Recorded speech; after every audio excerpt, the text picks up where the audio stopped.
Welcome, traveller of the stars.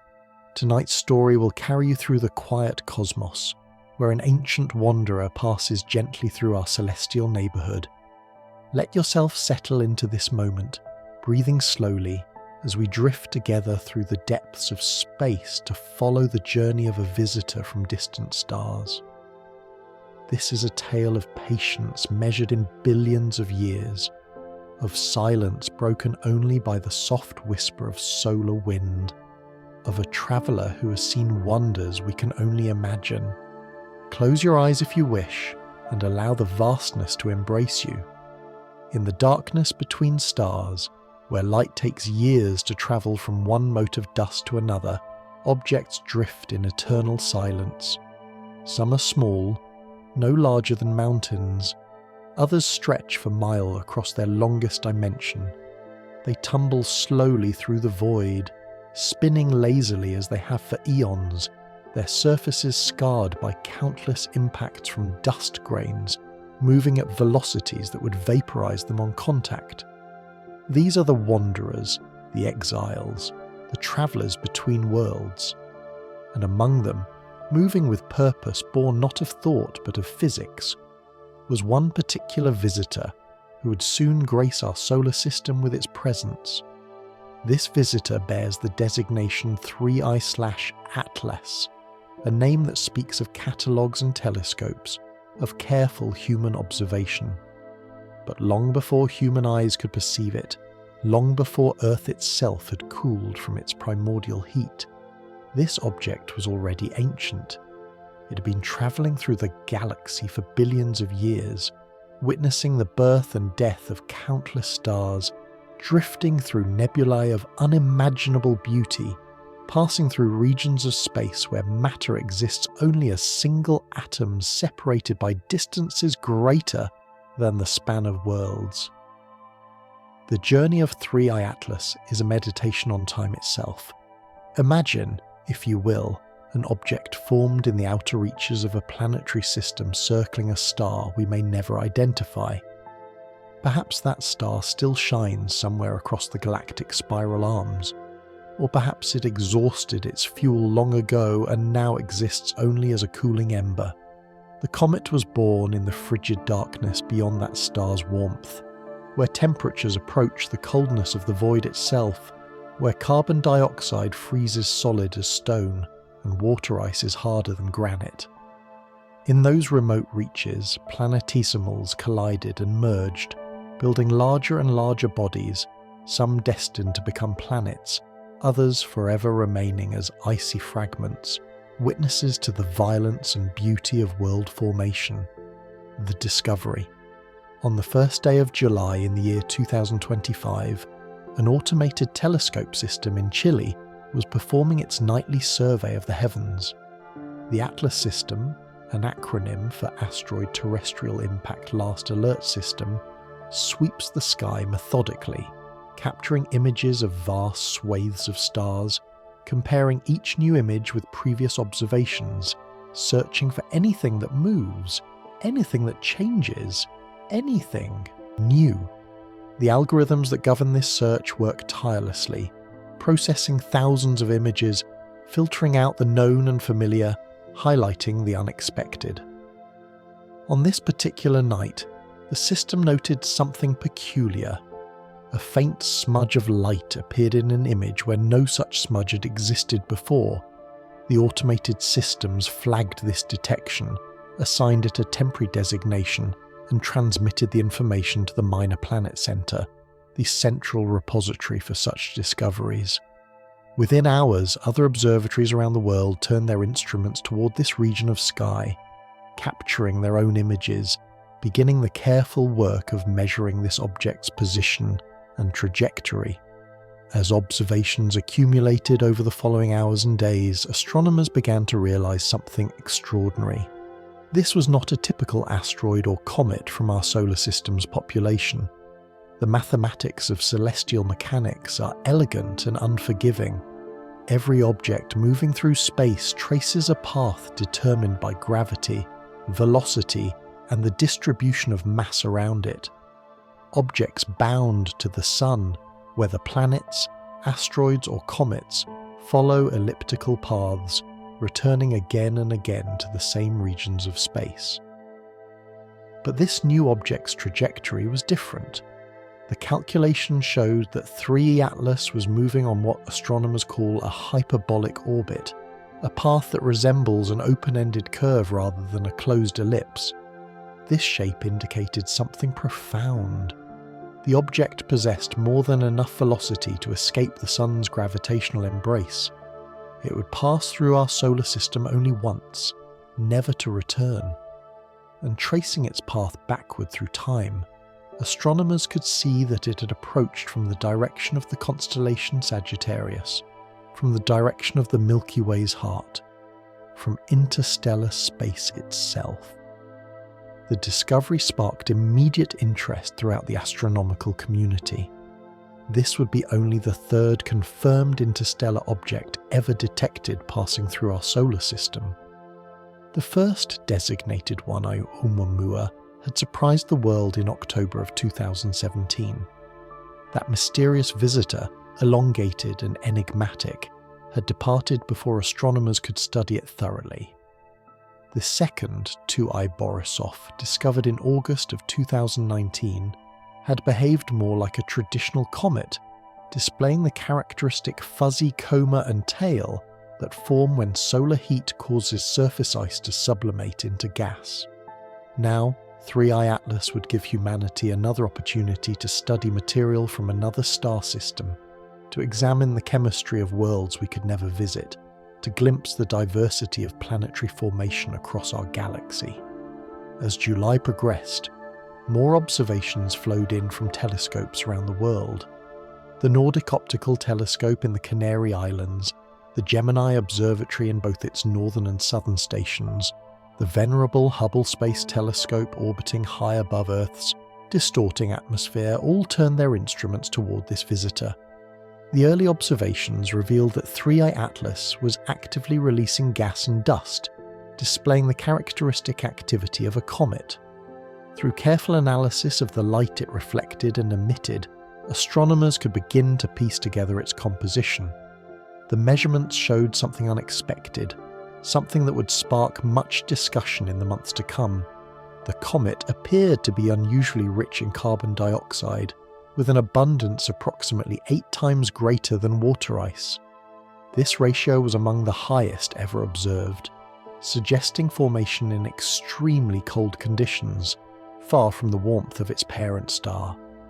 As astronomers delved deeper into the data, more peculiarities emerged. The comet's brightness suggested a nucleus, the solid central body, somewhere between a few hundred meters and several kilometers across. The exact size remained uncertain, hidden behind the glowing cloud of gas and dust that surrounded it. But one thing became clear as the weeks passed. 3I Atlas was larger and brighter than the previous interstellar visitors.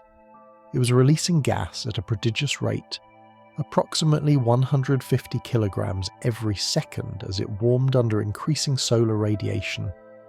The discovery had been made when the comet was still quite distant from the Sun, about 4.5 astronomical units away, beyond the orbit of Mars. An astronomical unit, the distance from Earth to the Sun, equals about 93 million miles, or 150 million kilometers. At 4.5 such units, 3I Atlas was more than 400 million miles from our star, yet already it showed signs of activity. This early awakening suggested that its ices were volatile, even in the deep cold of the outer solar system, further evidence of its unusual carbon dioxide-rich composition. As the nights lengthened and shortened through the rhythm of seasons, as the Earth continued its ancient dance around the Sun, 3I Atlas drew steadily closer to the inner solar system. Its path would carry it through a series of remarkable encounters, threading between planets with a precision that seemed almost choreographed by cosmic design. Though of course it was nothing more than the interplay of gravity and velocity, playing out according to the same laws that govern all motion in the universe. A visitor from ancient stars. To understand the journey of 3I Atlas, we must first expand our perspective, zooming out from the familiar scale of planets and moons to embrace the vastness of our galaxy. The Milky Way, our home galaxy, is a spiral structure spanning approximately 100,000 light-years from edge to edge. To put this distance in perspective, consider that light, travelling at 186,000 miles per second, takes 100,000 years to cross from one side of our galaxy to the other. Our entire solar system, with its planets and distant cometary reservoirs, occupies a region only a tiny fraction of a light-year across, an infinitesimal mote within this vast wheel of stars. The Milky Way contains perhaps 400 billion stars, each potentially hosting its own system of planets, asteroids, and comets. These stars are not distributed randomly but organised into structures that reflect the galaxy's history. The youngest stars, hot and bright, trace out the spiral arms, regions where gas and dust have recently collapsed to form new stellar furnaces. These arms wind through the galactic disk, a flattened structure that resembles two dinner plates placed rim to rim. Our Sun resides within this disk, about halfway out from the galactic centre to the visible edge. Above and below the disk stretches the stellar halo, a roughly spherical distribution of older stars. These halo stars formed early in the galaxy's history, before the rotating disk had fully settled into its current flat configuration. They follow orbits that carry them far above and below the disk plane, looping around the galactic centre in vast ellipses. Among these halo stars are the globular clusters, dense spherical congregations of hundreds of thousands of ancient suns, their light having shone for more than 10 billion years, nearly as old as the universe itself. The galaxy also contains something invisible, something detectable only through its gravitational influence. Dark matter, whatever its true nature might be, forms an enormous spherical halo extending far beyond the visible stars. This dark matter provides the gravitational scaffolding that holds galaxies together, its presence revealed by the motion of stars and gas in the galaxy's outer regions. Without this unseen mass, galaxies would tear themselves apart, their rotation speeds too great for the visible matter alone to provide sufficient gravitational binding. Through this grand structure, interstellar objects wander. When planets form around young stars, the process is violent and chaotic. Giant planets migrate inward through their nascent systems, their gravity scattering smaller bodies like cosmic billiard balls. Some of these planetesimals collide and merge, building into ever larger bodies. Others achieve sufficient velocity to escape their home system entirely, flung outward into the dark spaces between stars. Simulations suggest that for every star that forms, thousands or even millions of these objects are ejected into interstellar space, creating a vast population of wanderers drifting through the galaxy. 3i Atlas is one such wanderer. Based on its trajectory through the Milky Way, astronomers have traced its path backward through time, calculating where it might have been millions and billions of years ago. The analysis suggests that this comet likely originated from the thick disk region of our galaxy, a population of stars that is older than the thin disk where our Sun resides. The thick disk stars formed when the Milky Way was younger, more chaotic, before the steady rotation had flattened most material into the thin disk we observe today. The median age estimated for 3i Atlas, based on its galactic trajectory, appears to be several billion years old, with some analyses suggesting it could be approximately 4.6 billion years, making it a potential contemporary of our own solar system, formed during the same general epoch of galactic history. For all this immense span of time, the comet has been travelling through space, crossing and recrossing the galactic disk in its orbit around the Milky Way's centre.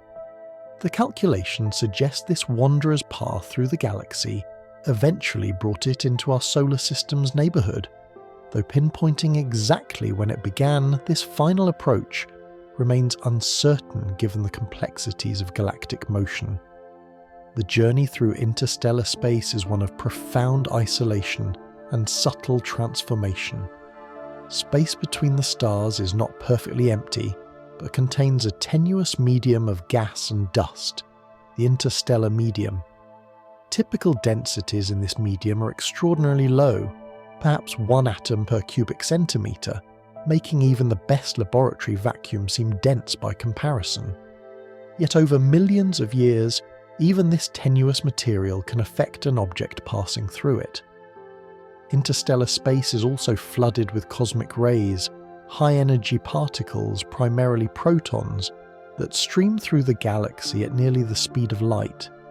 These particles, accelerated by supernova explosions and other violent events, constantly bombard any object they encounter. When cosmic rays strike the surface of a comet, they can break molecular bonds, altering the chemistry of surface materials. Over millions of years, this radiation processing can create a darkened, organic, rich crust on the comet's surface, even as the interior remains pristine, a frozen sample of the conditions that existed when the comet first formed. The comet would also have encountered dust grains during its journey. Though space is vast and collisions rare, over sufficiently long timescales, an interstellar traveller could accumulate material. Tiny grains of dust, themselves ejected from dying stars or formed in the atmospheres of cool stellar giants, might stick to the comet's frozen surface.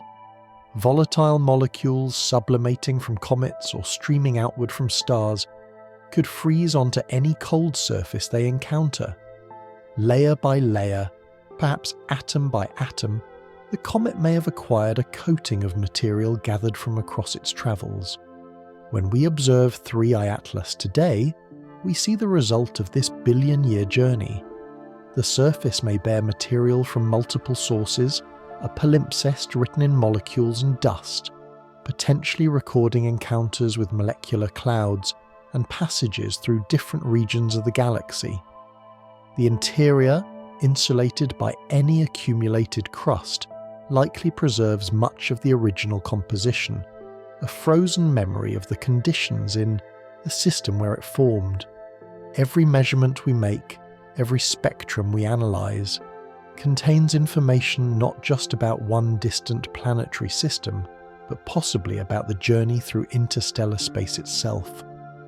The comet's entry into our solar system represents a chance encounter determined by the galaxy's dynamics. 3I Atlas was not aimed at our sun. It simply happened to be moving through this region of space at this particular time, its path intersecting with the sun's location in its own orbit around the galactic centre. The probability of such an encounter is low for any individual comet, but given the vast numbers of interstellar objects wandering through the galaxy, a few pass through the solar system every year. Most go undetected, too small or too distant from the sun to display the cometary activity that makes them visible. 3I Atlas, by fortune of its size and trajectory, became one of the rare few we could observe and study. The chemistry of distant worlds. As autumn nights grew longer in the northern hemisphere and spring advanced in the southern regions, telescopes around the world and in orbit above continued their patient vigil over 3I Atlas. Each observation added new pieces to the puzzle of this visitor's composition and behaviour. The James Webb Space Telescope, humanity's most powerful infrared observatory, turned its gold-plated mirror toward the comet on the 6th of August 2025. The observations it gathered would prove particularly revealing. Infrared light allows us to see heat, to detect the glow of molecules warmed by sunlight or by the energy released during chemical reactions. Different molecules absorb and emit infrared light at characteristic wavelengths, creating what astronomers call spectral lines, patterns as unique as fingerprints. By analysing these patterns, we can determine what substances are present in the comet's coma, the glowing cloud of gas and dust surrounding its nucleus. The James Webb observations revealed strong emissions from carbon dioxide molecules, much stronger than the signals from water vapour. Further analysis quantified this difference. For every 8 molecules of carbon dioxide released from 3 atlas, only 1 water molecule escaped into space. This 8-to-1 ratio places this comet among the most carbon dioxide-rich objects ever observed. To understand what this tells us, we must consider the physics of ice in space. Different substances freeze at different temperatures. Water ice, the most familiar form, requires relatively warm conditions by cosmic standards, remaining solid at temperatures up to about 273 degrees above absolute zero, which we call 0 degrees Celsius, or 32 degrees Fahrenheit. Carbon dioxide, however, freezes at lower temperatures. At the pressures found on comet surfaces, carbon dioxide ice, also known as dry ice, sublimates directly from solid to gas at temperatures of about 194 degrees above absolute zero. This might seem very cold, but in the outer reaches of planetary systems, where comets typically form, even lower temperatures prevail. The fact that 3I Atlas contains so much carbon dioxide, far more than water, suggests it formed in a particularly cold region of its parent system, well beyond the snowline where water condenses, probably in the outermost realms where even carbon dioxide could freeze solid and remain stable over billions of years. The observations also detected smaller amounts of other substances. Carbon monoxide, an even more volatile ice that sublimates at just 68 degrees above absolute zero, appeared in the spectra, though in lower abundance. This relatively low carbon monoxide content, combined with the high carbon dioxide and modest water content, painted a picture of a comet that had experienced some thermal processing. Based on our models of cometary evolution, an object formed in the coldest outer reaches and immediately ejected into interstellar space might be expected to contain all 3 ices in abundance. The composition of 3I Atlas suggested a more complex history, perhaps residing for some time in a warmer region before being ejected, allowing the most volatile ices to escape while carbon dioxide and water remained trapped. Other molecules appeared in the observations as well. Carbonyl sulfide, a compound containing carbon, oxygen and sulfur, produced weak but definite signals. Organic molecules, compounds containing carbon bonded to hydrogen and other elements, seem to be present on the surface, contributing to the comet's reddish colour in visible light. This organic material might have formed through radiation processing during the comet's long journey through interstellar space, or it might have been present since the object's formation, created through chemical reactions in the protoplanetary disk where it originally condensed. As telescopes continued to observe through August and September, the spectroscopic measurements revealed another intriguing detail. In late August, the Very Large Telescope in Chile detected the spectral signature of nickel atoms in the comet's coma. Metallic nickel, vaporized from dust grains or released from nickel-bearing compounds in the ice, was flowing outward with the gas. This detection was not unprecedented. Several solar system comets display nickel emissions. However, the observations of 3I Atlas showed nickel without a corresponding detection of iron, its usual companion. In most cosmic environments, nickel and iron occur together in roughly equal proportions, both having been forged in the cores of massive stars and expelled during supernova explosions. The absence of detectable iron, while not conclusive, raised interesting questions about formation conditions or observational limitations. Iron might have been present but locked in compounds that did not vaporize as readily as the nickel-bearing materials, or the temperature and density conditions in the coma might have favored nickel emission while suppressing iron signals. The question remained open, another small mystery in the larger story of this ancient traveler. Such mysteries are not unusual in astronomy. Each observation provides pieces of information, but interpreting those pieces requires careful consideration of many factors: the temperature and density of the gas, the strength of sunlight at that distance, the efficiency with which different molecules produce observable signals. The evolving observations also tracked changes in the comet's appearance and activity. In early July, shortly after discovery, multiple telescopes noted that 3 Atlas displayed an unusual forward-facing extension, in addition to its more normal anti-solar tail. Some suggested this might be an imaging artifact, the result of the comet's motion during long exposures creating apparent structure where none truly existed.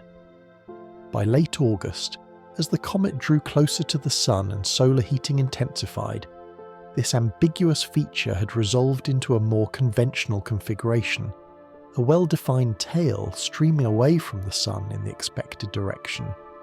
This evolution demonstrated how cometary activity responds to changing solar illumination. As 3I Atlas approached the Sun, temperatures on its surface gradually increased. Regions previously cold enough to keep even carbon dioxide locked in solid form began to warm, reaching the critical temperature where dry ice could sublimate. The rate of gas release increased, carrying more dust with it, making the coma larger and brighter. Fresh material previously buried beneath the surface became exposed to sunlight and began contributing to the outflow. The comet was awakening, responding to the increasing warmth with a surge of activity that would reach its peak during the close passage by the Sun. Each molecule released from the comet's surface carried energy, the energy required to break molecular bonds and transition from solid to gas. This energy came from sunlight absorbed by the dark, dusty surface. Some of this absorbed energy also warmed the subsurface layers, creating thermal gradients that could drive gas migration through porous ice, a process that might release gas in bursts rather than steady streams. The interaction between ice of different compositions, some areas rich in carbon dioxide, others in water, added further complexity. Regions containing abundant carbon dioxide would activate at greater distances from the Sun, while water-rich areas would remain relatively dormant until temperatures rose still higher. The morphology of the coma, the overall shape and structure of the glowing cloud, provided additional information. Astronomers noted that the dust particles in 3I Atlas's coma appear to be relatively large, with effective sizes around 1/10 of a millimeter. Larger dust particles respond more slowly to solar radiation pressure, the gentle push exerted by sunlight. This explained why the dust tail, which forms when radiation pressure pushes dust away from the Sun, took time to develop and initially appeared less prominent than the ion tail formed by charged gas molecules swept away by the solar wind. Over time, as more and more dust was released, the dust tail became increasingly apparent, creating the classic cometary appearance familiar from observations of solar system comets. Through all these observations, a portrait emerged of a world forged in cold and darkness, tempered by billions of years of cosmic radiation, now experiencing perhaps its first close encounter with stellar warmth. 3I Atlas was not merely a visitor from another star system, but a messenger carrying information about planetary formation under conditions that may have differed from those that shaped our own solar system. Every measurement, every spectrum, every image added detail to this portrait, helping astronomers understand not just this one object, but the diversity of planetary systems throughout our galaxy. Across the threshold, to appreciate the nature of 3I Atlas's journey through our solar system, we must understand the concept of orbital energy and the mathematics that govern motion through space. Every object moving through a gravitational field possesses 2 forms of energy that determine its fate.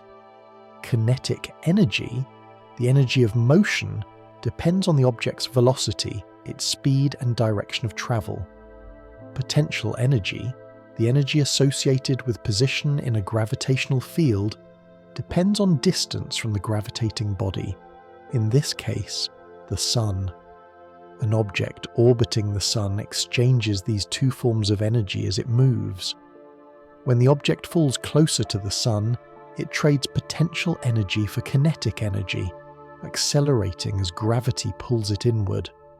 When it climbs away from the Sun, moving to greater distances, it trades kinetic energy for potential energy, slowing as it works against gravity's pull.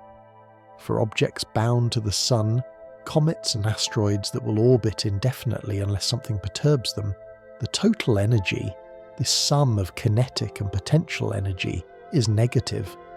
These objects can never escape to infinite distance because they lack sufficient kinetic energy to overcome the Sun's gravitational well.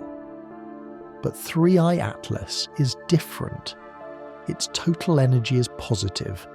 It possesses more than enough velocity to escape the Sun's gravitational influence entirely. Even after accounting for the Sun's pull, which will slow the comet as it climbs outward, 3I Atlas will still retain substantial velocity when it reaches interstellar space again. This excess velocity is called the hyperbolic excess velocity, and for 3I Atlas, it amounts to approximately 58 kilometers per second relative to the Sun. This is the speed the comet will eventually achieve asymptotically as it distances itself from the solar system and the Sun's gravitational influence fades to negligible levels.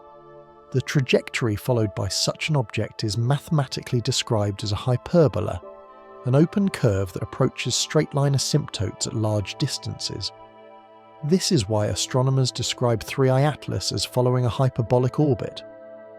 Unlike the closed elliptical paths traced by planets and long-period comets, a hyperbolic trajectory means a one-time passage, an encounter measured in months rather than the centuries or millennia typical of objects bound to the Sun.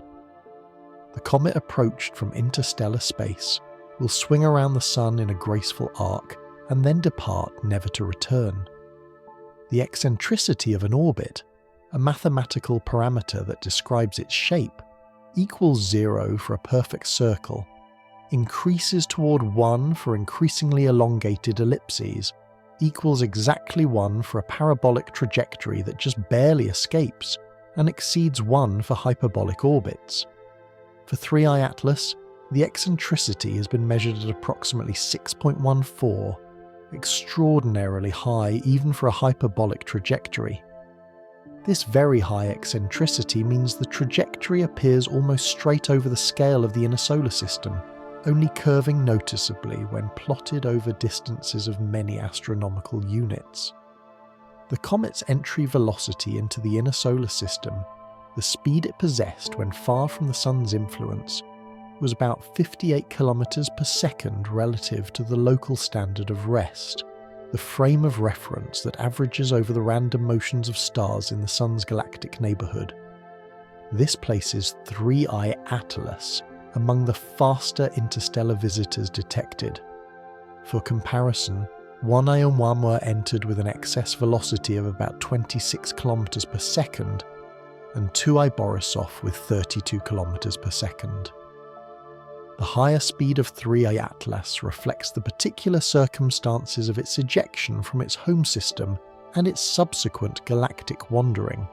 As 3I Atlas fell inward toward the Sun through July, August and September of 2025, its velocity steadily increased. The mathematics of gravitational motion, worked out by Isaac Newton in the 1700s and refined by later physicists, allow precise predictions of how fast an object will be moving at any point along its trajectory. The comet's speed would reach maximum at perihelion, the point of closest approach to the Sun, when the decades and centuries of falling inward culminated in a single moment of maximum velocity. The concept of escape velocity provides another way to understand 3I Atlas's trajectory. At any distance from the Sun, there exists a critical velocity, the escape velocity for that location.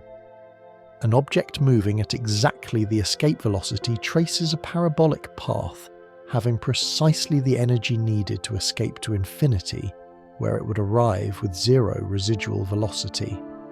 Objects moving slower than escape velocity remain bound, following elliptical paths. Objects moving faster than escape velocity, like 3I Atlas, follow hyperbolic paths and retain excess velocity even after escaping the Sun's influence.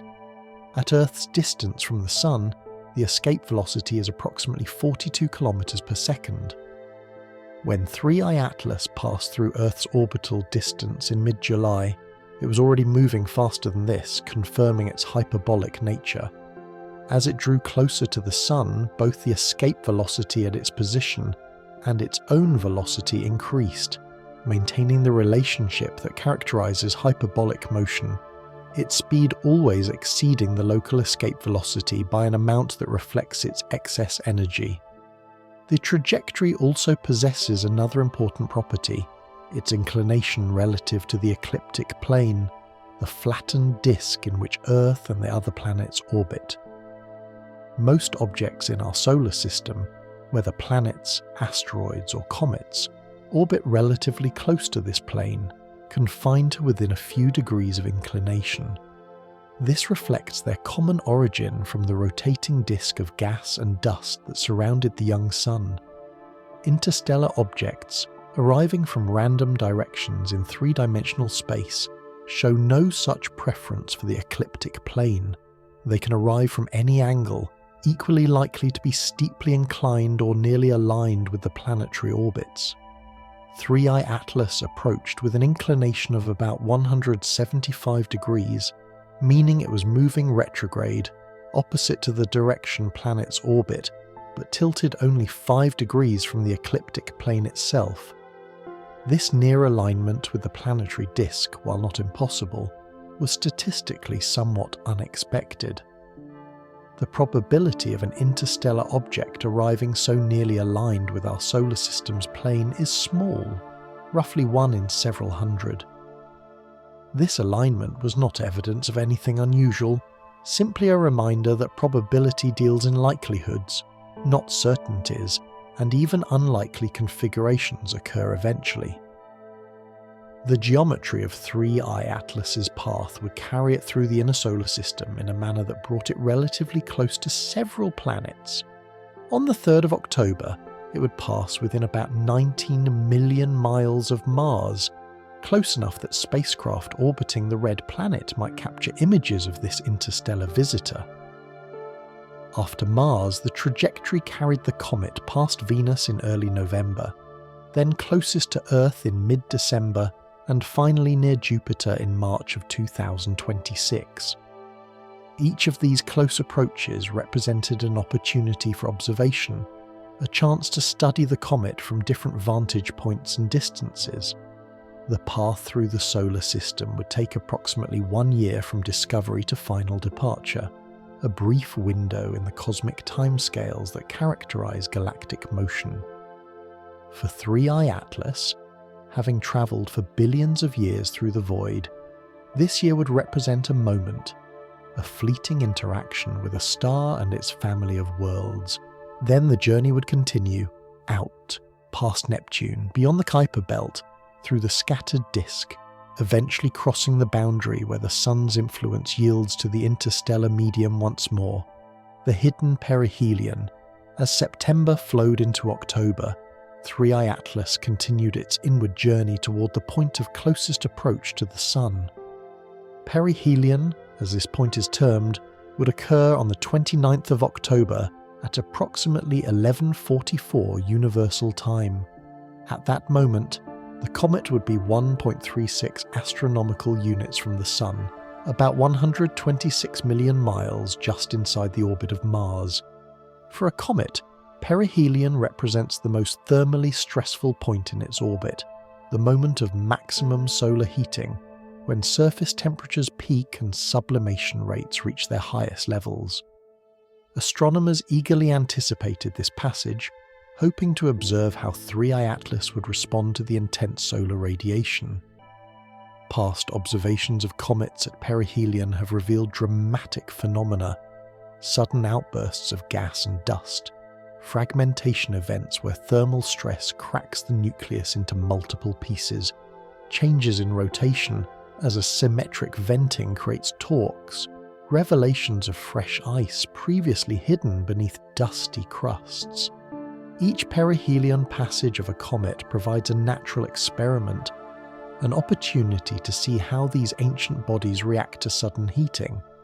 However, for 3I Atlas, perihelion would occur under unusual circumstances. Due to the geometry of the comet's orbit relative to Earth's position, the perihelion passage would take place when the comet was almost directly behind the Sun from Earth's perspective, a configuration astronomers call solar conjunction. For approximately 3 weeks, from mid-October through early November, the comet would be hidden from Earth-based telescopes by the overwhelming glare of our star. Space-based telescopes, equipped with instruments to block sunlight, would also struggle to observe an object so close to the solar disk, their sensors overwhelmed by scattered light. This timing was, of course, purely coincidental, a matter of orbital mechanics bringing the comet and Earth into this particular alignment at this particular time. Yet it meant that the moment when 3I Atlas would be most active, most interesting, most revealing of its internal structure and composition, would occur while the comet was effectively invisible from Earth. If the trajectory had been slightly different, or if the comet had arrived a few weeks earlier or later, Earth's position in its own orbit would have placed us where we could observe perihelion directly. Instead, astronomers would have to wait until November, when 3I Atlas emerged from behind the Sun, to see what changes the perihelion passage had wrought. The hidden perihelion carried implications beyond simply missing a few weeks of observations. Perihelion is not only the point of maximum thermal activity, but also the optimal location for any hypothetical course correction. The Oberth effect, named after the German physicist Hermann Oberth, who described it mathematically in the early 20th century, demonstrates that propulsive thrust applied when moving at high velocity near a massive body produces a larger change in orbital energy than the same thrust applied elsewhere in the orbit. Spacecraft routinely exploit this effect, firing engines at perihelion to maximize the efficiency of orbital maneuvers. The same physics applies in reverse. An engine firing to slow down at perihelion achieves maximum efficiency in changing from an escape trajectory to a bound orbit. For 3I Atlas, if any mechanism existed that could provide thrust to slow the comet, perihelion behind the Sun would be the ideal time and place for such a maneuver to occur. The hidden passage, while certainly coincidental, did mean that if any subtle course changes occurred, they would not be immediately apparent. Only later, when enough post-perihelion observations accumulated to precisely determine the comet's trajectory, would any deviation from purely gravitational motion become evident. As October 29th approached and passed, astronomers could only wait and watch whatever could be observed. Some spacecraft located away from Earth's perspective had better views. The European Space Agency's JUICE mission, en route to Jupiter but still relatively close to the Sun, could observe the comet with its instruments. Mars-orbiting spacecraft turned their cameras toward 3I Atlas during its close approach to the red planet in early October, though the distance remained too large for detailed imaging of the nucleus. The collective observations from these various vantage points would later be combined to create the most complete picture possible of this critical phase. The Sun itself, though it hid the comet from Earth's view, nonetheless observed, in its own way, the passage of this visitor. Solar telescopes designed to study the Sun's corona and surface record vast amounts of data continuously. In late October, one such instrument, the GOES-19 weather satellite's solar monitoring equipment, captured images that happened to include the faint smudge of 3I Atlas passing through the field of view.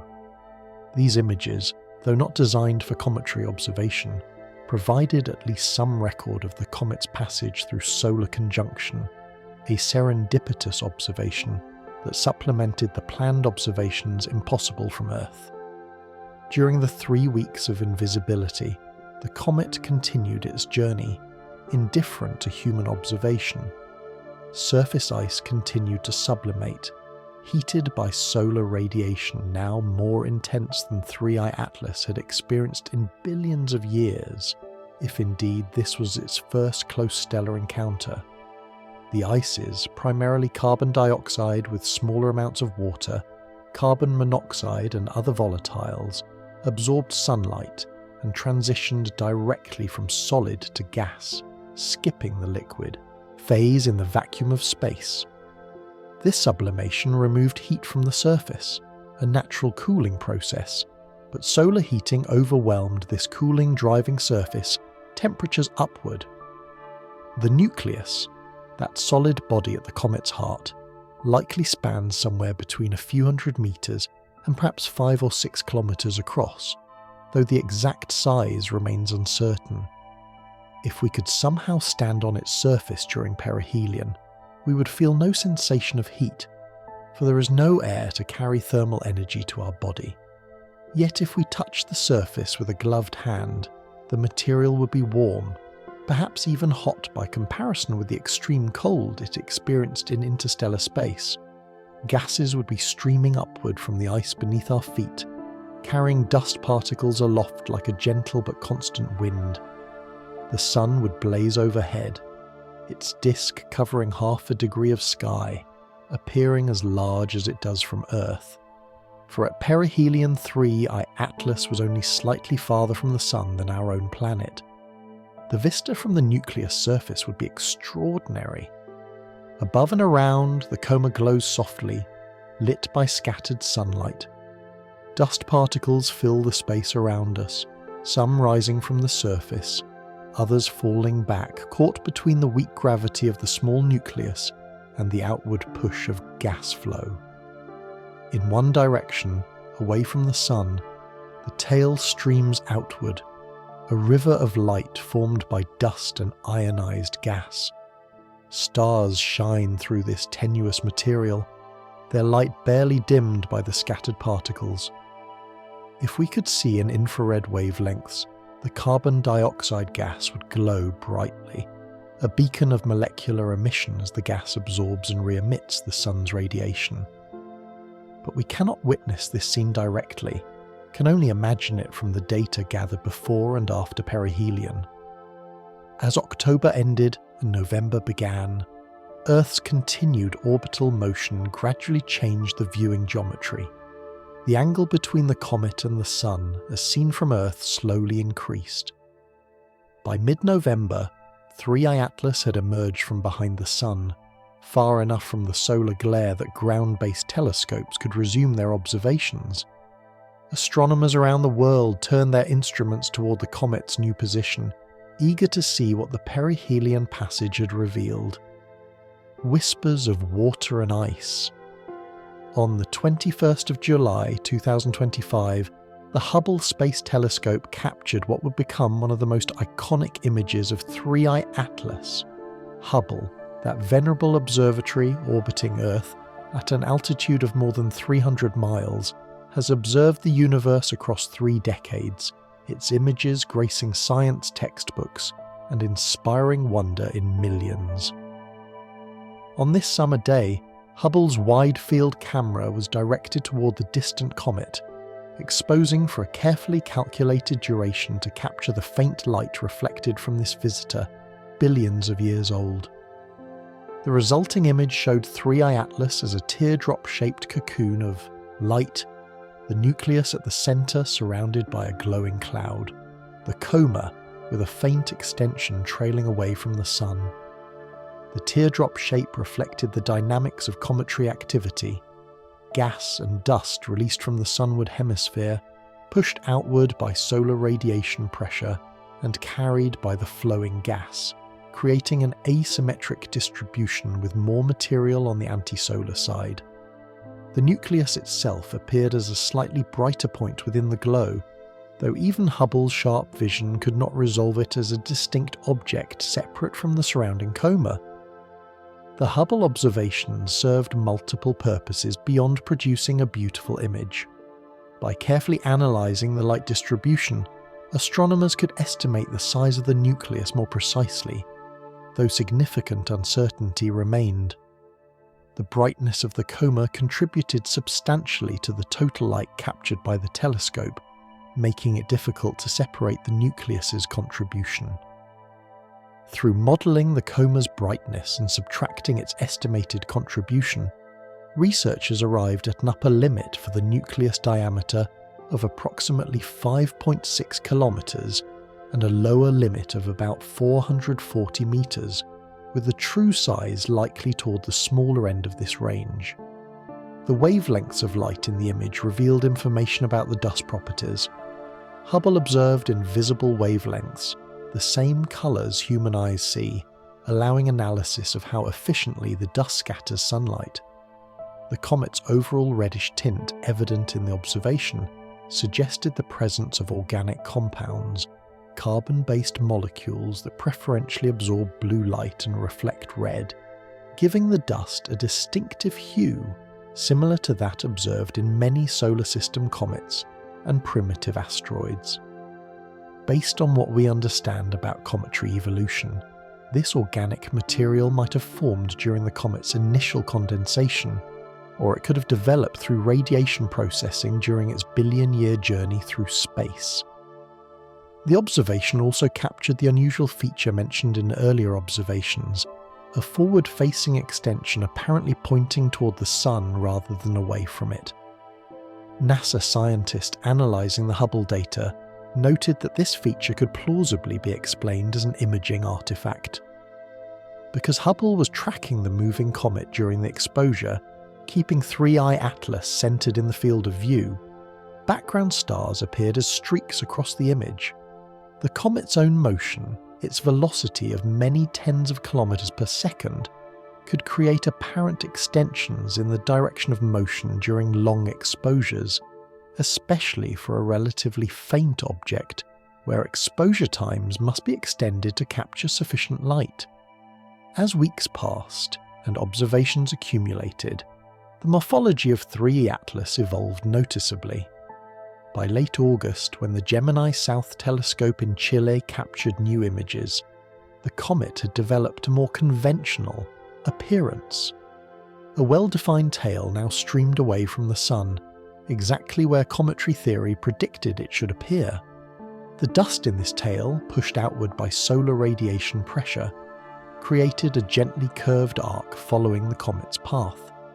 A fainter, straighter tail also appeared, composed of ionized gas molecules swept directly away from the Sun by the solar wind, a stream of charged particles flowing continuously outward from our star. The transition from ambiguous early observations to this more typical cometary appearance illustrated how cometary activity evolves with distance from the Sun. In early July, when first discovered, 3i Atlas was still quite distant, about 4.5 astronomical units from the Sun. At this distance, solar heating was relatively modest, and sublimation rates were correspondingly low. The comet was active, releasing gas and dust, but not yet displaying the robust activity typical of comets closer to the Sun. As it fell inward through August and September, solar heating steadily intensified, crossing the threshold where carbon dioxide sublimation became vigorous enough to lift substantial amounts of dust from the surface. The dust production rate estimated from the brightness and extent of the coma reached approximately 180 kilograms per second when the comet was at a distance of 2 astronomical units from the Sun.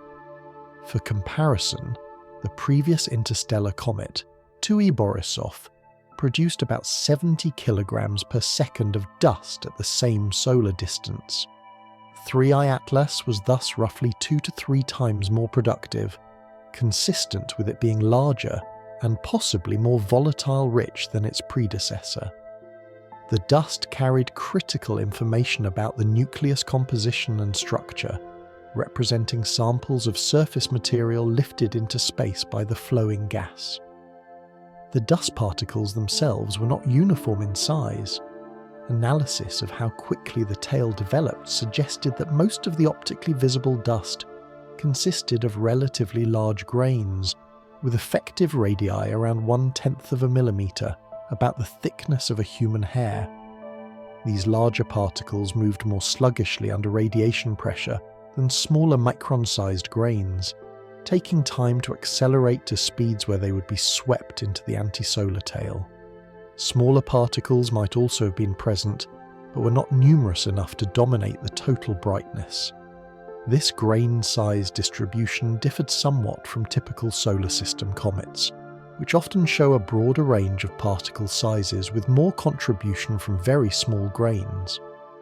The preference for larger particles could have several explanations.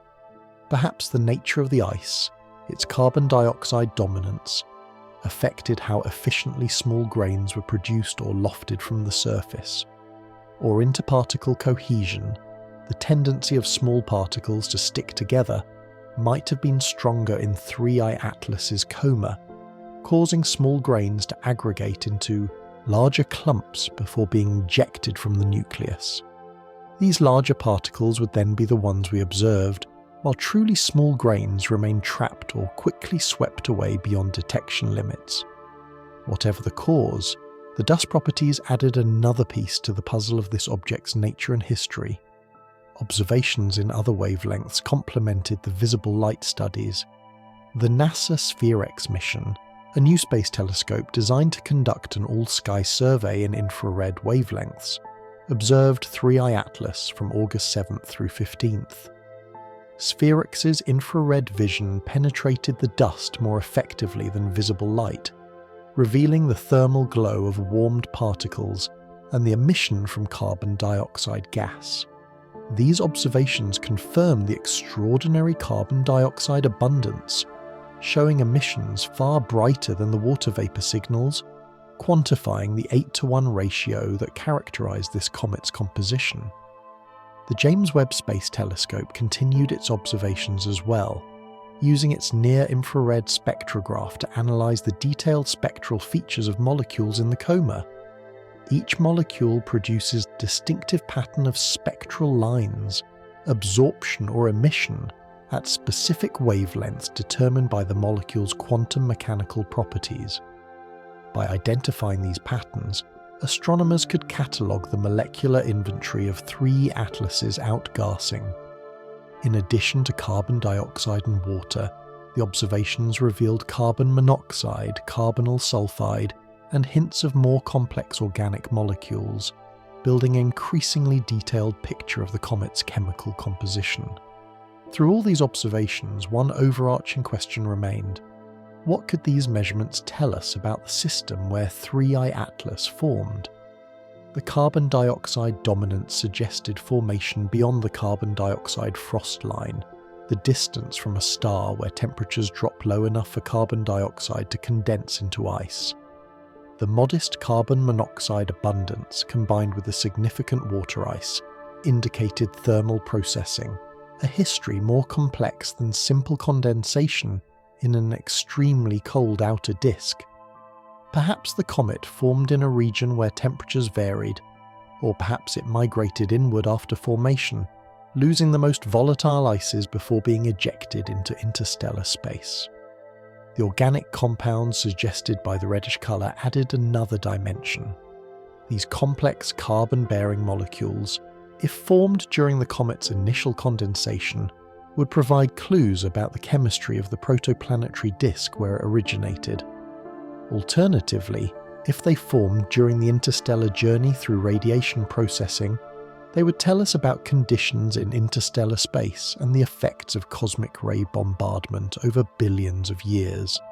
Distinguishing between these scenarios required careful analysis, comparing the observed properties with laboratory experiments and theoretical models of both planetary formation and interstellar chemistry. Planetary encounters. The trajectory of 3I Atlas through the inner solar system resembled a carefully choreographed dance. threading between planets with a precision that invited contemplation. Each close approach represented both a scientific opportunity and a demonstration of the exquisite determinism of gravitational dynamics. The mathematics underlying orbital mechanics, perfected over centuries of observations and calculations, predicted these encounters with such precision that positions could be calculated to within kilometers months in advance. Yet the seeming choreography was entirely coincidental, the result of chance alignment between the comet's trajectory and the planet's positions in their orbits. The first planetary encounter occurred on October 3rd, when 3E Atlas passed near Mars. The red planet, that cold desert world that has fascinated humanity for centuries, happened to be positioned relatively close to where the comet's trajectory intersected Mars's orbital path. At closest approach, 3I Atlas passed within about 0.19 astronomical units of Mars, roughly 18 million miles. In cosmic terms, this was relatively close, though still far enough that the comet appeared only as a faint point of light even to spacecraft orbiting Mars. Both the European Space Agency and NASA had spacecraft at Mars during the comet's passage. The European missions, Mars Express and the ExoMars Trace Gas Orbiter, carried cameras and spectrometers normally used to study the Martian surface and atmosphere.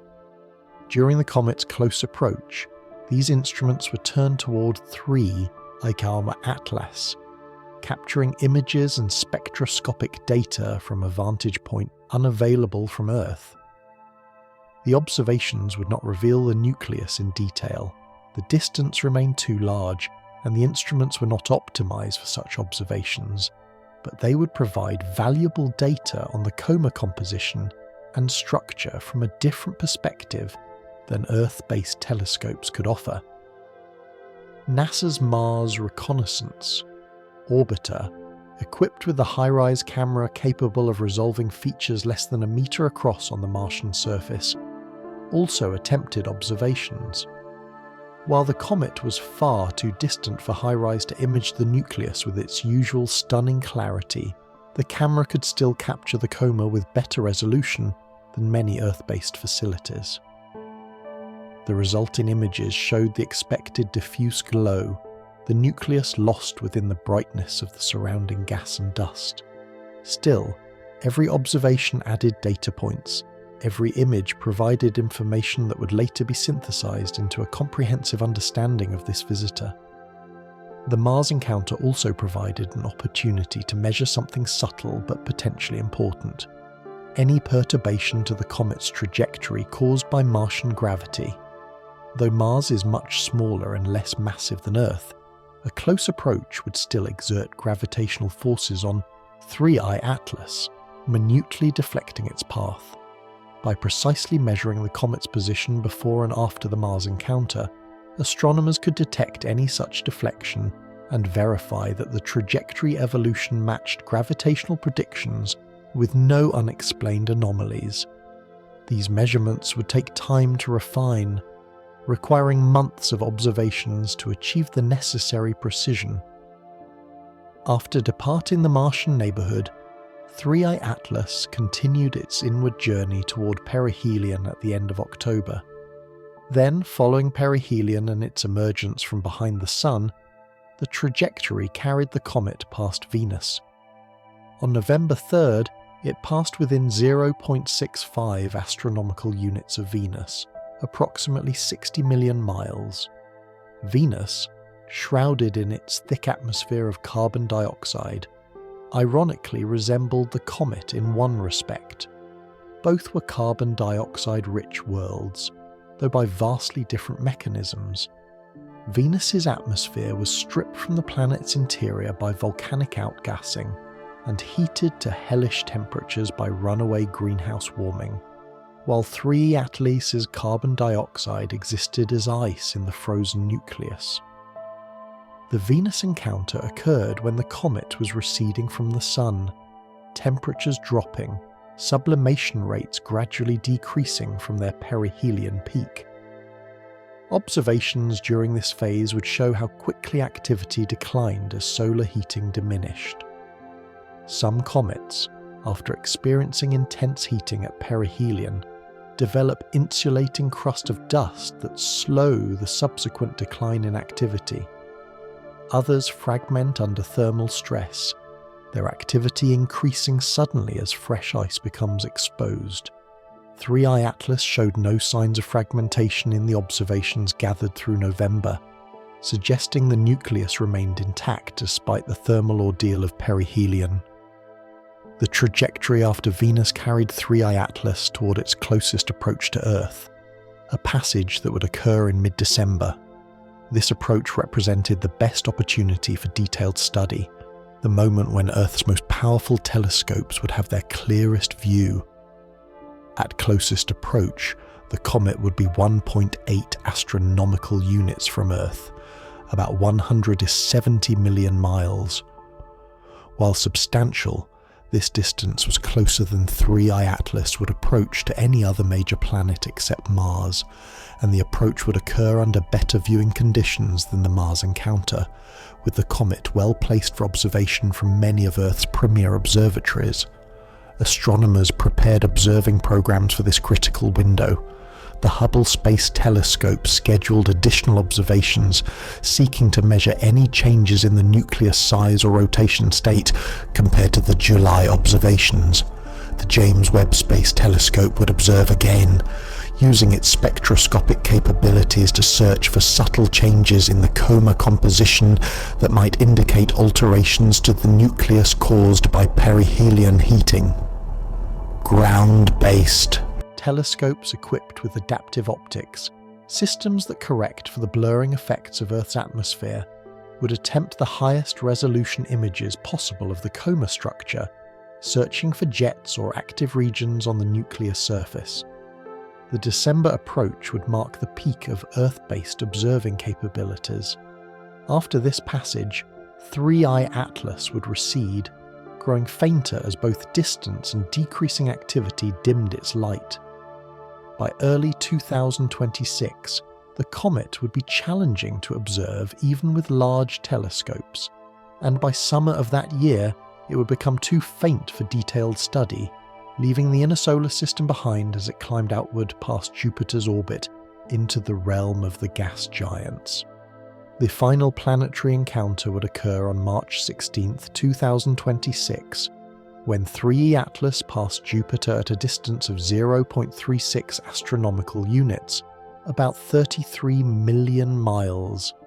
Jupiter, the king of planets, massive and magnificent, would exert subtle gravitational effects on the passing comet, influences that could be measured by tracking tiny changes in the trajectory. The Juno spacecraft, orbiting Jupiter on its mission to study the giant planet's atmosphere and interior, would observe the comet if mission planners could spare time from Juno's primary objectives. Jupiter's powerful magnetosphere, the vast region of space dominated by its magnetic field, extended far beyond the planet itself. 3I Atlas would pass through the outer fringes of this magnetosphere, potentially allowing measurements of how the comet's ionized coma interacted with Jupiter's magnetic environment. These planetary encounters, while not close in any absolute sense, provided natural benchmarks along the trajectory, moments when the comet's position could be measured with particular precision by comparing its location to the well-known positions of the planets. They also demonstrated the remarkable accuracy of orbital predictions. Based on theoretical models, computer simulations could have predicted approximately where interstellar objects might be found in our sky, what trajectories they might follow. Now, with 3I Atlas discovered and tracked, those predictions were being tested in real time, the comet's motion confirming again the profound accuracy of gravitational theory. December's gentle approach. As autumn yielded to winter in Earth's northern hemisphere and summer approached in southern latitudes, 3I Atlas drew steadily closer to our world. The date of closest approach, calculated with precision by orbital dynamics, would occur on December 19th, 2025. At that moment, the comet would be precisely 1.8 astronomical units away, about 170 million miles, substantially closer than Venus ever approaches, but still a vast gulf measured against human scales of distance. The approach was gentle in the astronomical sense. The comet would not come. Dangerously close would pose no threat whatsoever to Earth. The distance exceeded the gap between Earth and Mars at their closest, and no one fears Mars's approach despite its relative proximity. Yet the December passage was significant because it represented our best opportunity to study this ancient wanderer, the point where our telescopes could gather their most detailed data before 3I Atlas continued its journey back into the depths of space. The viewing geometry during December proved favourable. 3I Atlas would be positioned well above Earth's orbital plane, visible in the pre-dawn sky for Northern Hemisphere observers and in evening hours for southern viewers. The comet's position away from the Milky Way's dense star fields meant it could be detected against a relatively dark background, not confused with the countless stars that populate the galactic plane. For amateur astronomers with modest telescopes, the comet would appear as a faint fuzzy patch, perhaps visible as a greyish glow if conditions were very dark. For professional observatories, December represented prime observing time. As December 15th approached and passed, multiple facilities captured data across the electromagnetic spectrum. Radio telescopes searched for emissions from molecules like carbon monoxide, whose rotational transitions produce radiation at millimetre wavelengths. Infrared observatories measured the thermal glow of dust particles heated by sunlight. Visible light cameras captured the classical cometary appearance, nucleus surrounded by coma with tail streaming away. Ultraviolet instruments detected the glow of hydroxyl and oxygen atoms produced when water vapour is broken apart by solar radiation. Each wavelength region revealed different aspects of the comet's composition and behaviour. The observations in December also allowed precise tracking of the nucleus rotation.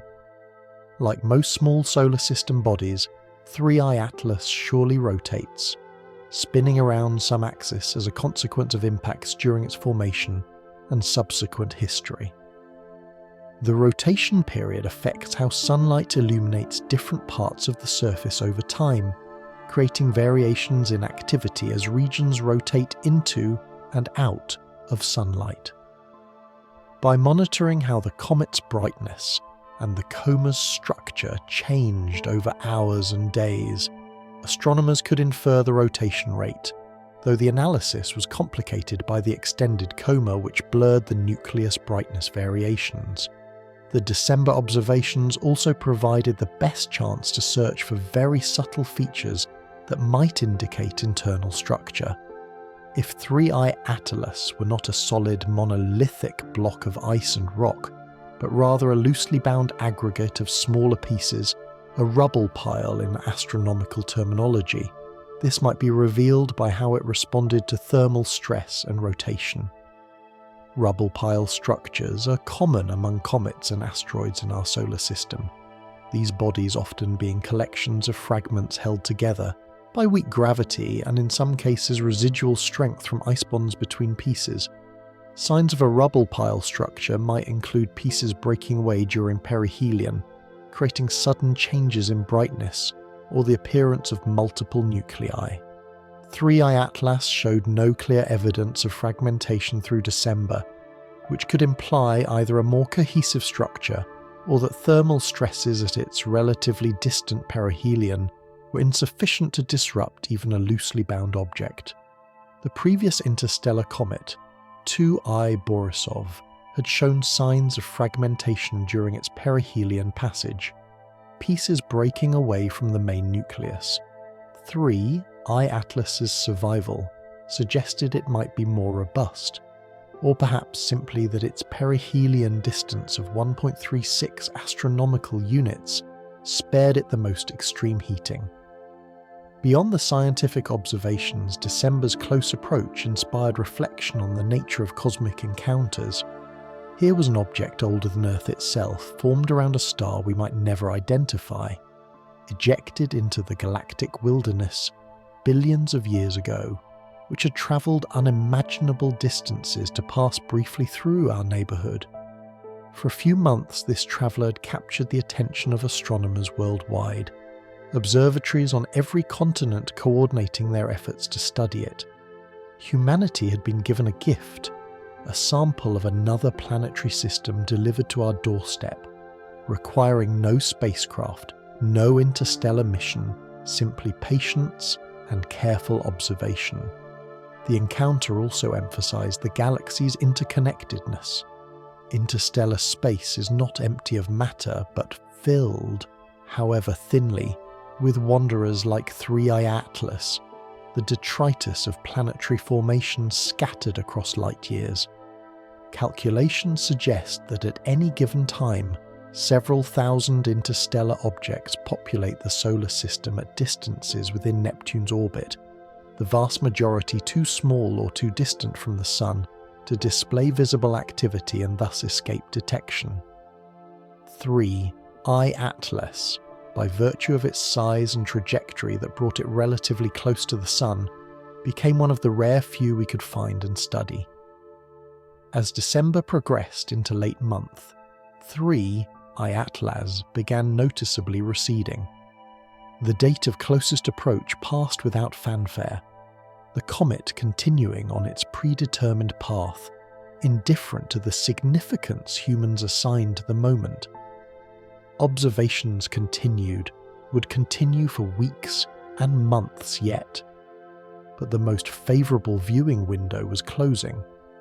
Distance was increasing, activity declining as solar heating diminished with the growing separation from the Sun. The comet was beginning its farewell, starting the journey outward that would eventually carry it beyond planetary distances, beyond the Kuiper belt, back toward interstellar space. Siblings from other stars' 3I Atlas was not humanity's first encounter with an interstellar visitor, only the latest in what may become a regular series of such observations. To understand what makes 3I Atlas unique and what it shares with its predecessors, we must consider the other confirmed interstellar objects that have passed through our solar system in recent years. Each has contributed pieces to the puzzle of interstellar populations and planetary formation around other stars. The first was designated 1 Oumuamua, a Hawaiian name meaning scout, or messenger from afar arriving first. Discovered on October 19, 2017 by the Pan-STARRS telescope in Hawaii, Oumuamua immediately stood out as unusual. Its orbit was obviously hyperbolic, clearly indicating an origin beyond the solar system. But unlike comets, which typically display fuzzy comas and tails, Oumuamua appeared distinctly point-like, showing no obvious cometary activity, despite coming within 0.25 astronomical units of the Sun at perihelion. Oumuamua's shape, inferred from how its brightness varied as it rotated, appeared highly elongated, perhaps 10 times longer than wide, giving it what some described as a cigar-like or possibly pancake-like profile. This unusual geometry sparked considerable discussion, as most natural objects are not so extremely elongated. The object also displayed a small but measurable non-gravitational acceleration as it receded from the Sun, behaving as though some force beyond gravity was acting upon it. The most likely explanation involved outgassing, cometary emission of gas creating a rocket-like thrust, but no clear evidence of gas emission could be detected, adding to the mystery. Various theories attempted to explain Oumuamua's properties. Perhaps it was a solid rock rather than an icy comet, ejected from close to its parent star where ice could not survive. Perhaps it had a thick crust that prevented detection of gas while still allowing sublimation to produce the non-gravitational acceleration. Perhaps it was composed of nitrogen ice, like Pluto's surface, which could sublimate without producing easily detectable emission.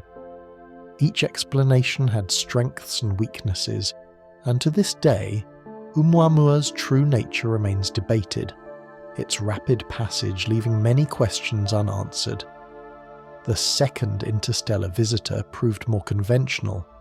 Tui Borisov, discovered by amateur astronomer Gennady Borisov on August 30th, 2019, was clearly a comet from its first observations. It displayed a prominent coma and tail, released gas measurable through spectroscopy, and behaved in most respects like comets native to our solar system. This familiarity was itself informative, suggesting that comets formed around other stars resembled our own, at least in general properties.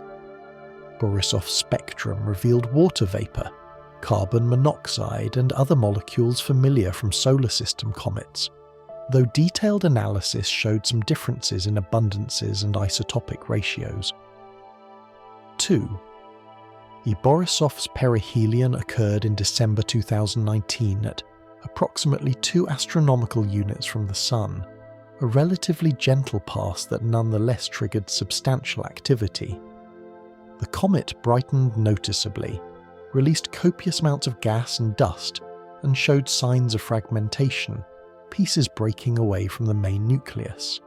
Its carbon monoxide content appeared unusually high compared to water, which could indicate formation in a particularly cold region of its home system, or perhaps reflect differences in how comets form around different types of stars. Comparing Oumuamua and Borisov reveals the diversity of interstellar populations. One appeared rock-like and inert, the other icy and active. One was highly elongated, the other more conventionally shaped. Yet both were clearly interstellar. Both had been ejected from distant planetary systems. Both provided glimpses into conditions around other stars. This diversity mirrored the variety observed in our solar system's own small body populations, suggesting that the processes shaping comets and asteroids operate similarly across different stellar environments.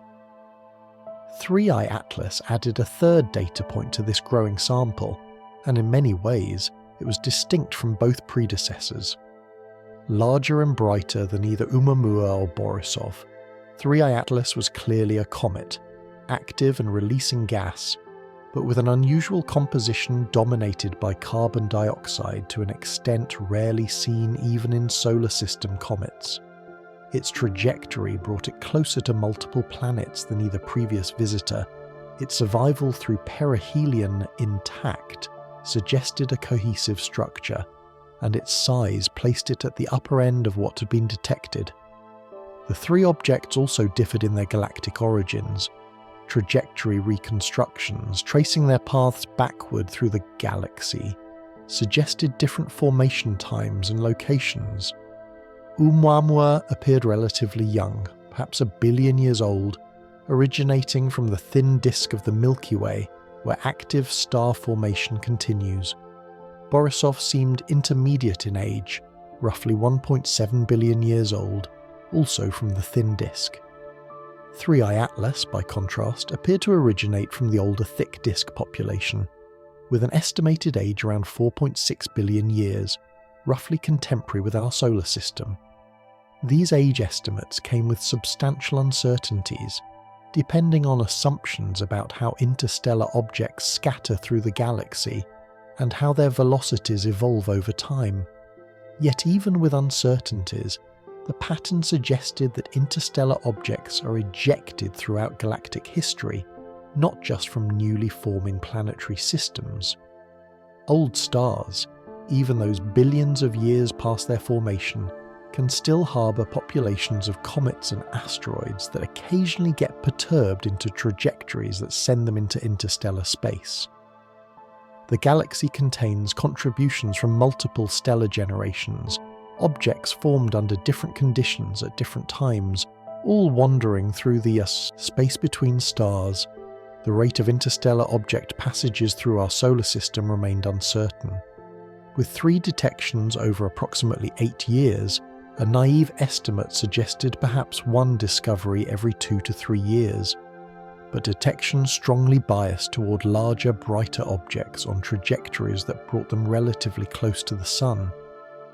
The true population must be much larger, including countless smaller bodies that passed undetected. Theoretical estimates suggested that at any given moment, thousands or even tens of thousands of interstellar objects might be present within Neptune's orbit, the vast majority far too small and faint to find with current survey systems. Future observatories promise to dramatically increase detection rates. The Vera C. Rubin Observatory, currently under construction in Chile, would begin operations soon with a survey capability far exceeding current systems. Rubin's large mirror and wide-field camera would sweep the sky nightly, detecting fainter and more distant objects than ever before.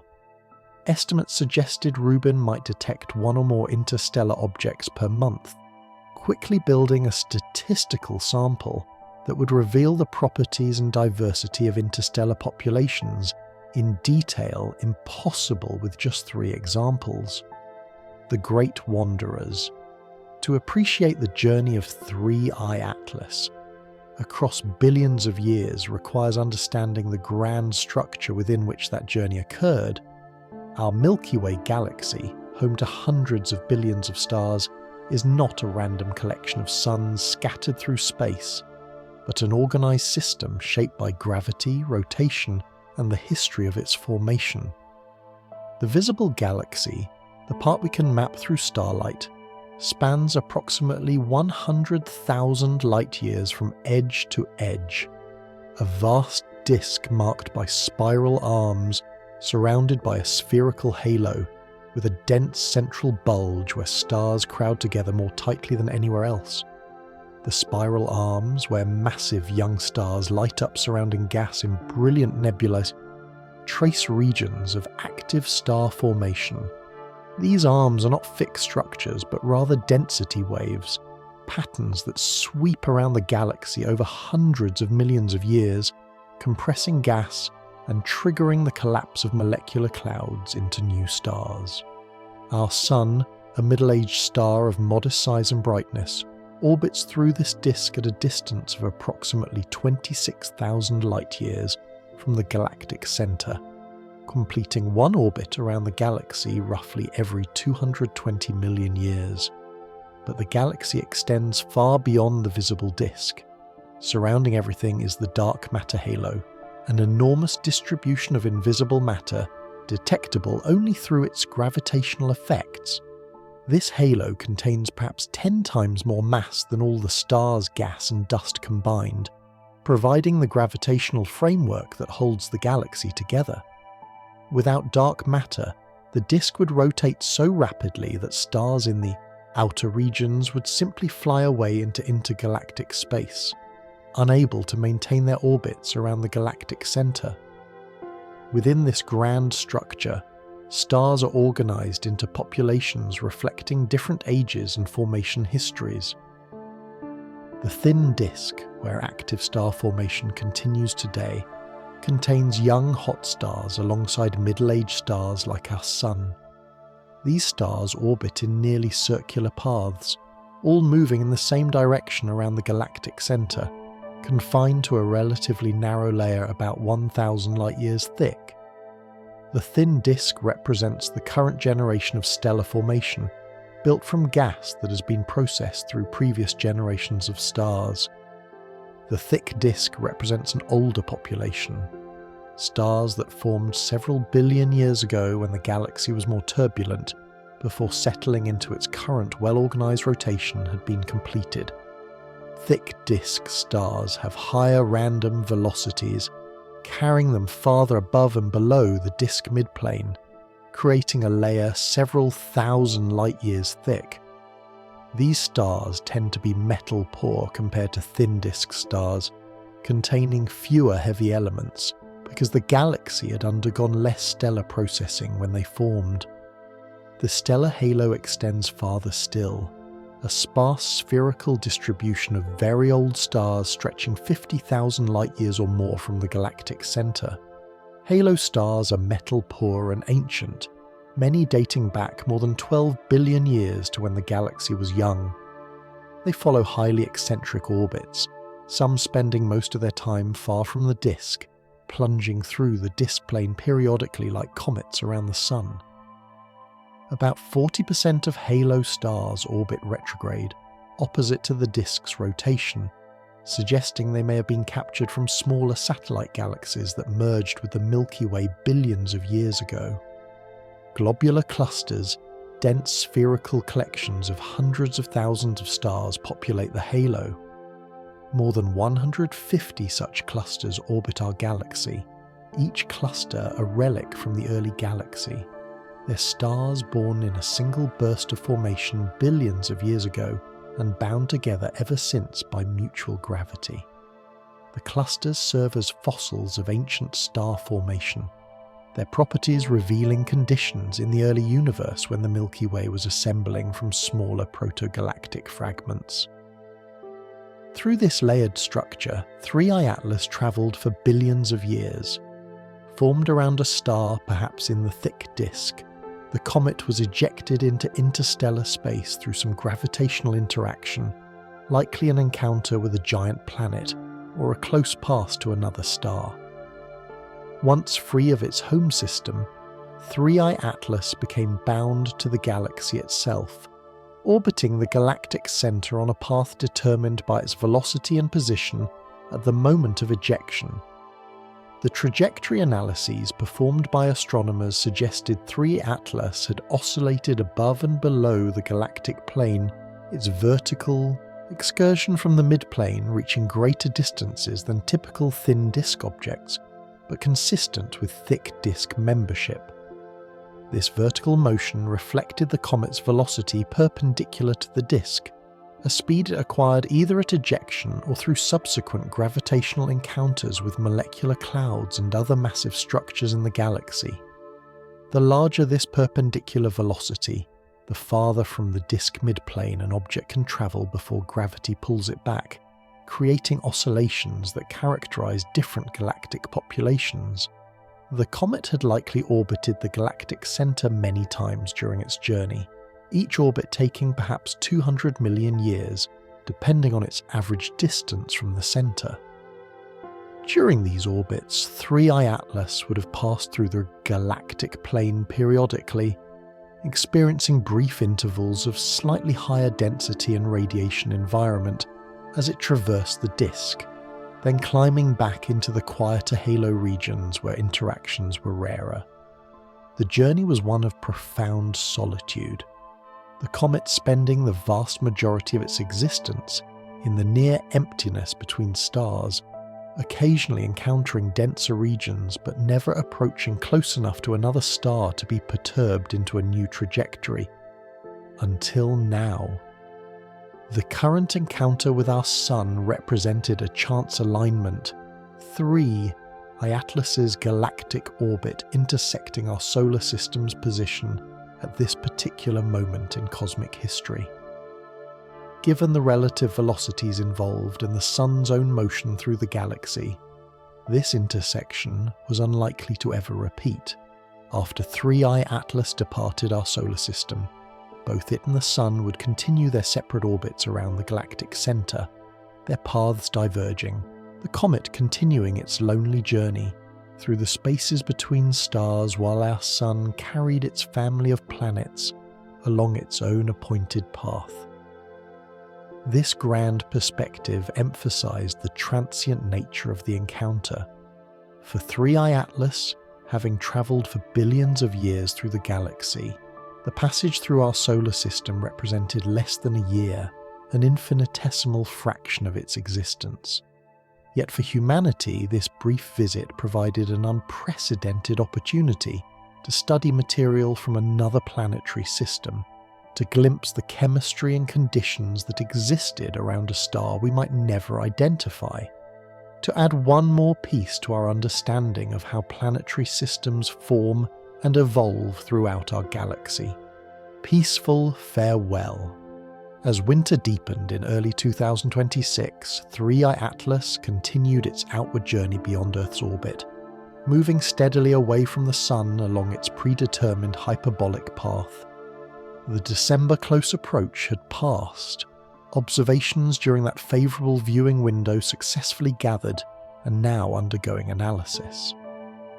The comet remained visible to large professional telescopes but was fading as both increasing distance and declining activity dimmed its light. Soon, only the most powerful observatories would be able to detect it, and eventually even they would lose it against the background stars as distance rendered it too faint to observe. The trajectory carried 3 Atlas past Jupiter in March, the closest approach to the giant planet occurring on the 16th of that month. Jupiter's immense mass, 318 times that of Earth, would exert the strongest gravitational perturbation the comet experienced during its solar system passage. Though the approach distance of 0.36 astronomical units, about 33 million miles, was far too large for dramatic effects, the subtle deflection would be measurable in precise trajectory analysis, providing one final test that the comet's motion followed gravitational predictions with no unexplained anomalies. NASA's Juno spacecraft in orbit around Jupiter might observe the passing comet if observation time could be allocated. Juno's mission focused on understanding Jupiter's interior structure, its powerful magnetic field, and its atmospheric dynamics, but the spacecraft carried cameras and spectrometers that could also gather data on 3 Atlas. The comet would pass through the outer edges of Jupiter's magnetosphere, that vast region of space dominated by the planet's magnetic field, potentially allowing measurements of how the ionized gas in the comet's coma interacted with this magnetic environment. After Jupiter, no more planetary encounters awaited. The trajectory would carry 3I Atlas outward through the realm of Saturn, distant enough that no close approach would occur. By mid-2026, the comet would cross the orbit of Uranus, still moving at many kilometers per second, slowing gradually under the Sun's gravitational pull, but retaining far more than sufficient velocity to escape. Crossing Neptune's orbit by early 2027, 3I Atlas would enter the region of the Kuiper Belt, that population of icy worlds and planetesimals orbiting beyond the major planets. The Kuiper Belt extends from roughly Neptune's orbit outward to perhaps 50 astronomical units, a vast torus of small icy bodies representing remnants from the solar system's formation. Thousands of Kuiper Belt objects have been catalogued, ranging from tiny comets just kilometers across to dwarf planets like Pluto, nearly 2,400 kilometers in diameter. These objects orbit the Sun on timescales of hundreds of years. Their existence in this distant cold realm, a consequence of planetary formation dynamics that scattered material during the early solar system's chaotic youth. 3I Atlas would pass through the Kuiper Belt as a visitor, not a member, its hyperbolic trajectory carrying it onward without pause. The odds of a collision with any Kuiper Belt object were infinitesimal, space being so vast and these bodies so small and widely scattered. More likely, the comet would pass between them all, separated by millions of kilometers from any other object, continuing its journey outward into the scattered disk region beyond the Kuiper Belt proper. The scattered disk extends outward to perhaps 100 astronomical units or more, containing objects on highly eccentric orbits, many likely in the process of being ejected to even greater distances, or perhaps into interstellar space themselves. Beyond the scattered disk lies the Oort cloud, a hypothetical spherical shell of perhaps trillions of comets extending outward to 100,000 astronomical units, nearly halfway to the nearest stars. The Oort cloud has never been directly observed, its existence inferred from the properties of long-period comets that apparently originate from this distant reservoir. 3I Atlas would eventually cross through the Oort cloud's outer regions, where the Sun's gravitational influence fades to near insignificance. At these distances, the time required for light to travel from the Sun exceeds 16 hours. An observer on 3i Atlas would see the Sun not as a disk but as a particularly bright star, brilliant compared to other stars but not the dominant light source that floods the inner solar system with illumination. The darkness would be nearly absolute, starlight providing only the faintest illumination, insufficient for human eyes to perceive depth or detail. Beyond the Oort cloud, 3i Atlas would enter the heliopause region, where the Sun's influence yields to the interstellar medium. The solar wind, that stream of charged particles flowing outward from the Sun, creates a bubble of space called the heliosphere, within which conditions are dominated by solar activity. At distances around 120 to 130 astronomical units, perhaps varying with the solar cycle, the solar wind pressure balances the pressure of the interstellar medium, defining the heliopause boundary. Voyager 1, launched in 1977 and still operating after nearly 5 decades, crossed this boundary in August 2012, becoming the first human-made object to enter interstellar space. 3i Atlas would cross the same boundary sometime in the coming decades, though exact timing depends on factors like solar activity levels and the precise structure of the heliopause. The crossing itself would be unspectacular for the comet, no visible change occurring, merely a transition from one low-density environment to another. But it would mark 3i Atlas's return to interstellar space, the realm where it had spent the vast majority of its existence, ending this brief interlude in a solar system that was never its home. The return to interstellar conditions would bring 3i Atlas back to the environment it had experienced for billions of years. Temperatures would settle to the few degrees above absolute zero characteristic of space far from stars. The solar radiation that drove sublimation and activity would dwindle to insignificance, any remaining surface ice ceasing to sublimate. The comet would become dormant again, a dark object visible only if starlight happened to reflect from its surface, invisible from any distance without the cometary activity that had made it detectable during its solar passage. The future trajectory, projected forward through millions of years, showed 3i Atlas continuing its orbit around the galactic centre, gradually climbing above the disk plane as its vertical motion carried it into halo regions, then eventually returning toward the plane, oscillating in a pattern it had followed for billions of years. Unless perturbed by some future close encounter with another star, an unlikely event given the vast distances between stars, the comet would continue this galactic wandering indefinitely, one mote among countless trillions in the spaces between suns. But the comet carried something new now, something it had not possessed before its solar system passage.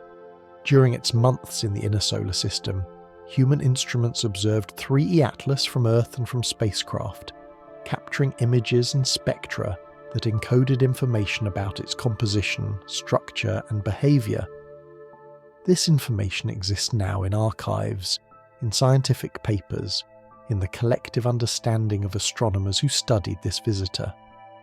In an abstract sense, part of 3i Atlas remains with us even as the object itself recedes into darkness and distance, preserved in the data and knowledge it provided. Future generations might look back on the discovery and study of 3i Atlas as part of humanity's gradual understanding of interstellar populations and galactic dynamics. As more such objects are discovered, as statistics accumulate about their properties and origins, 3i Atlas will represent one data point among many, its individual peculiarities averaged into broader patterns. Yet for those who observed it during its passage, astronomers who aimed telescopes at this visitor and analysed the light it reflected, 3i Atlas will remain distinctive, a particular object with specific properties encountered during a specific time. Closing. And so our story draws to a peaceful close, as all good journeys must. We have followed 3i Atlas from its discovery on a summer night, through its passage past planets and stars, watched as telescopes around our world studied this ancient visitor, considered the billions of years that preceded this encounter, and the uncounted years that stretch ahead. Now, as the comet fades from view, receding into the vastness from which it came, we too can settle into quiet rest. Imagine for a final moment the comet's perspective, if an object could possess awareness, the brief warmth of a star's nearness, after eons of cold, the strange sight of worlds circling close to that star, solid bodies and gaseous giants, each a world unto itself, the passage through illuminated space, surfaces warming, ice sublimating, dust streaming away, and now the return to familiar darkness, to silence, to the patient journey through spaces so vast that even light takes years to cross them. For 3i Atlas, our solar system was a brief encounter, a moment in cosmic time. For us, its passage was a gift, an opportunity to reach beyond our immediate neighbourhood and touch, however briefly, a visitor from distant realms. We studied it with our finest instruments, gathered knowledge from its light, and added its story to the growing understanding of our galaxy and the objects that drift through it. As you drift towards sleep, let the vastness embrace you, not as something overwhelming, but as something peaceful, a darkness filled with ancient travellers and patient stars, all following their appointed path through space and time. 3i Atlas continues its journey, carrying in its frozen substance a record of worlds and stars long vanished, witnessing the slow evolution of the galaxy through eons we can barely comprehend. And perhaps, somewhere in the future, another civilization around another star will detect 3i Atlas passing through their own system, will train their instruments upon it, will add their observations to the story this wanderer carries. The galaxy is vast, but it is also connected, objects flowing between stars, carrying with them the chemistry and history of distant worlds, binding stellar systems together through these wandering messengers.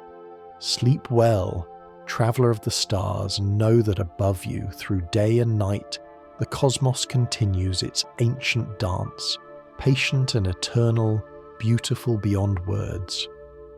If you enjoyed this journey among the stars, please like the video and subscribe for more galactic sleep stories.